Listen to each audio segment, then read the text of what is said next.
Hello friends welcome to my YouTube channel. तो आज এটা নতুন ব্লগৰ কাৰণে ষ্টাৰ্ট কৰিলোঁ। আজি আমাক নিমন্ত্ৰণ দিছে, ফ্ৰেণ্ডৰ ঘৰত খানা আছে। মই ইয়াৰ লগত যাম R15 ৰঙিয়াটো পুঠি মাৰি। বেছি টাইম মানে আমি পদুগুচি হৈ ঘূৰি যাম, অলপ ভাল লাগিব, কাৰণ গাঁও এলেকাত দেখি বহুত দিন যাৱাই নাই। কিন্তু আজি অলপ গুৱাহাটী যাই কিনে এনেকৈ ডাইৰেক্ট খানা ওলাম আৰু। মই আমাৰ ইয়াৰ বাইকখন একবাৰ ষ্টাৰ্ট দিম। কি চাউণ্ড লৈ গৈছে, বিভৎস চাউণ্ড। চাওঁ ষ্টাৰ্ট দিয়াচোন একবাৰ। ষ্টাৰ্ট দিয়া নহয়, কি সাইলেন্সাৰ লাগিছে নাথাকে, কি বিভৎস চাউণ্ড নাই।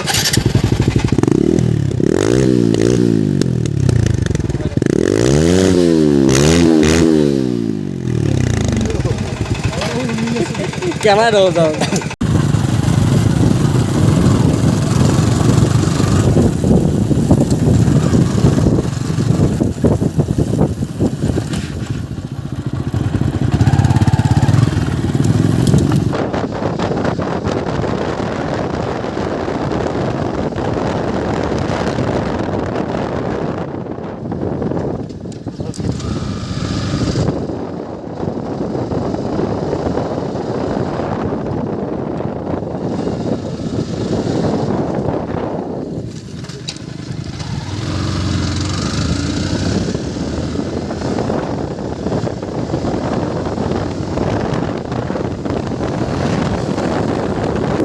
চাবা নাগে তুমি এফালে চ, ঘৰ পালোঁহে আমি।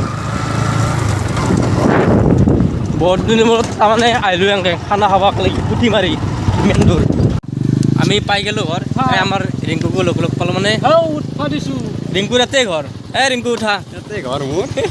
ক'ৰ পৰা আছোঁ মই? ক'ত ঘৰ তোমাৰ? কত দূৰ? এখন বাইকত তিনিজন R15 পালেই হয়।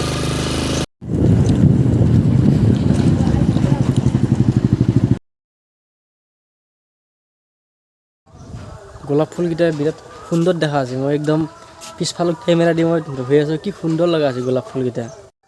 গোলাপ ফুলৰ ওপৰতে নামঘৰটো, সৰুকৈ নামঘৰ এইটো। পূৰা পাইগিলা পৰি আছে এনেকৈ। আমি ঘৰৰ ভিতৰত বহি গ'লোঁ এনেকৈ। আৰু আছে, আৰু এনেকৈ আহি আছে, 5জনমান আহি আছে।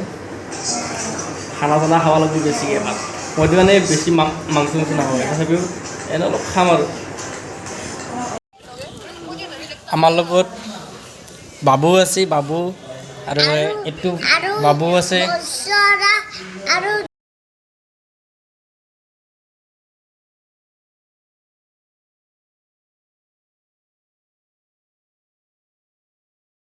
খানা দিয়া যোনটো আমাৰ মেইন মানুহ হ'ল, এইটো খানা দিয়া মানুহ।